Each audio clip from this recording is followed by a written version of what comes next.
Strange ancient Indian practices that will leave you stunned.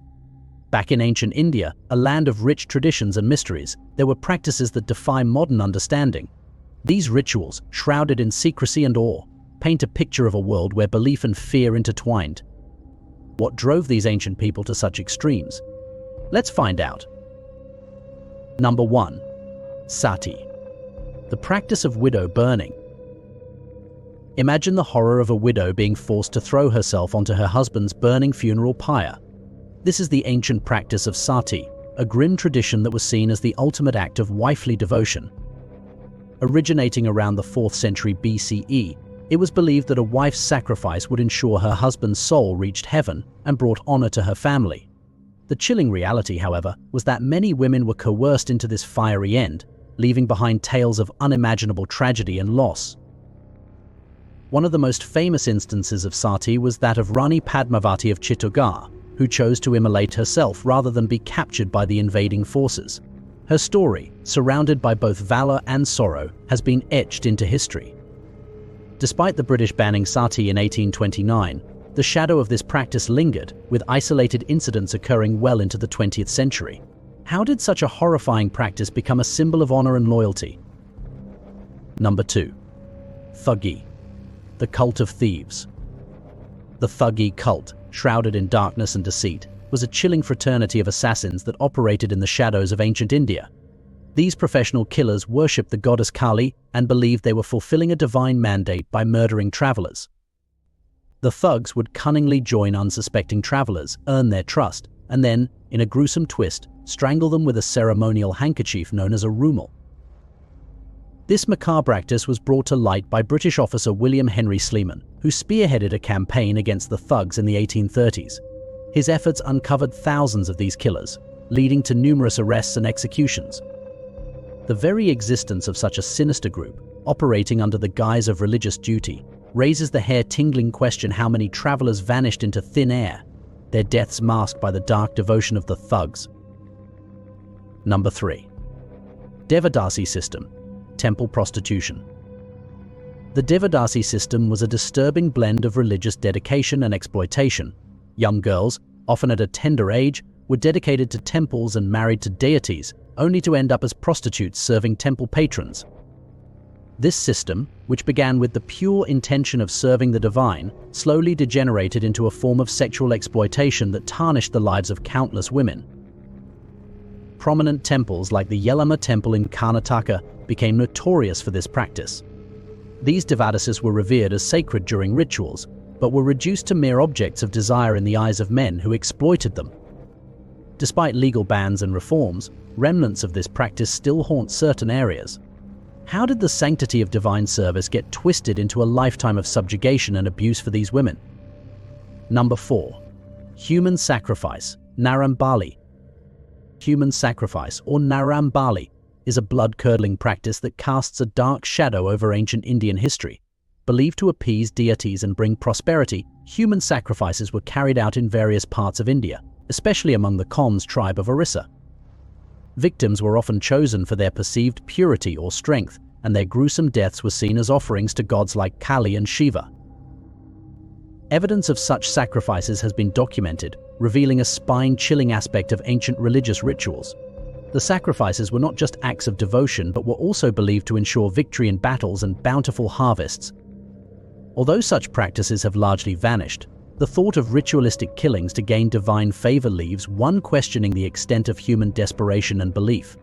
Could the cries of those sacrificed still echo through time? Number 5.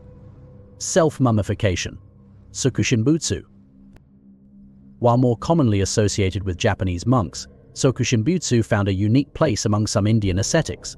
This gruesome practice involved self-mummification, where monks would undergo extreme fasting and consume specific diets to desiccate their bodies while still alive. The goal was to achieve enlightenment and immortality through a slow, painful death that left their bodies preserved. Jain monks, known for their severe penances, were among those who embraced this terrifying path. The process, taking years of meticulous preparation, ended with the monk meditating in a sealed chamber until death. The mummified remains of these ascetics have been revered as holy relics. How could the pursuit of spiritual purity lead to such an excruciating form of self-destruction? Number 6. Hook swinging, Karak Puja. In the dizzying heights of devotion, Karak Puja stands out as one of the most excruciating practices. Devotees of Shiva participated in this festival by having hooks pierced through their skin and being swung in the air. The sight of people suspended and swinging, supported only by their flesh, is as shocking as it is fascinating.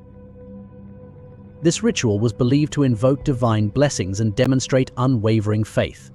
British colonial accounts describe the blood-soaked festivals where participants endured unimaginable pain. Despite being officially banned, Karak Puja continues in some rural areas where tradition still holds sway over modern sensibilities. What drives individuals to such extremes of physical agony in the name of faith? Number 7. Child marriage. Yeah, marriage of a child and an old man. Child marriage, a practice entrenched in the annals of ancient India, forced children as young as 5 into matrimonial bonds. These early marriages were justified by religious texts like the Manusmriti, which emphasized the importance of maintaining a girl's chastity by marrying her off young. The practice ensured that children had no say in their futures, often leading to lives of hardship and abuse. Prominent reformers like Raja Ram Mohan Roy fought vehemently against this practice, highlighting the devastating impact on young girls' lives. The Child Marriage Restraint Act of 1929 marked a significant step in curbing this practice, though it took decades for the law to make a substantial impact. How many childhoods were stolen, and how many lives were scarred by this oppressive tradition? Number 8. Self-immolation. Johar, the act of mass self-immolation by women to avoid capture and dishonor, paints a picture of both valor and despair. During sieges, like the Siege of Chittorgarh in 1568, thousands of women committed Johar to escape the horrors of conquest. The image of flames consuming these women, who chose death over dishonor, is both heroic and heart-wrenching. The practice was seen as a display of ultimate bravery and a testament to the indomitable spirit of these women. However, the sheer desperation that drove them to such an end is haunting. As we remember these acts of collective defiance, one cannot help but wonder what forces could push entire communities to embrace such a fiery fate. Number 9. Fasting unto death, Santhara. The Jain practice of Santhara, or fasting unto death, is a serene yet chilling journey towards spiritual liberation. Practitioners gradually reduce their food and water intake, embracing death as a means to purify the soul and shed past karma. This ultimate act of renunciation is seen as a path to attaining moksha, or liberation from the cycle of rebirth. Santhara has been practiced by Jain monks and nuns for centuries, making headlines in modern times when notable practitioners undertake this severe penance. Despite legal challenges, it remains protected under religious freedom in India. The serene acceptance of death through Santhara raises profound questions about the limits of human endurance and the pursuit of spiritual purity. Could one truly embrace death with such calm and conviction? Number 10. Public flogging. Garbhadhana, a ritual involving public flogging to ensure fertility, stands as a stark reminder of ancient India's extreme practices. Women subjected to these flogging ceremonies believed that the pain would stimulate fertility, ensuring successful procreation. This ritual was part of larger fertility festivals that combined hope, pain, and societal pressure in a disturbing blend. Historical accounts reveal that such practices were common in rural India, especially among certain tribal communities. Over time, modernization and legal reforms have eradicated most of these rituals, but their memory lingers. How did such painful and public acts become intertwined with the deeply personal and private hope for children? Number 11. Cattle worship. The Gopashtami festival, dedicated to the worship of cows, underscores the deep reverence for cattle in Indian culture. The cow, considered a sacred symbol of motherhood and non-violence in Hinduism, was celebrated with elaborate rituals and adornments. This festival dates back to Vedic times and highlights the agrarian roots of ancient Indian society.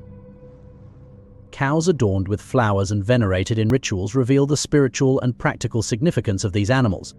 While Gopashtami continues to be observed in rural areas, it reflects a way of life that deeply respects and integrates nature into daily existence. How did the humble cow become such a powerful symbol of both spiritual purity and agricultural prosperity? Number 12. Human pillars. Malakamba, an ancient sport where gymnasts perform aerial yoga postures on a vertical wooden pole, combines athleticism with artistry in a breathtaking display. Originating in the 12th century, it was used to train wrestlers, requiring exceptional strength, flexibility, and balance. The sport is both thrilling and dangerous, demanding rigorous physical and mental discipline. Malakamba showcases India's holistic approach to physical fitness, blending elements of yoga and martial arts. Today, it has gained international recognition, preserving a tradition that pushes the boundaries of human capability. As modern athletes take to the poles, one wonders what ancient secrets of strength and endurance are hidden within this extraordinary sport. Each of these practices, though often disturbing and extreme, provides a glimpse into the complex and multifaceted tapestry of ancient Indian life.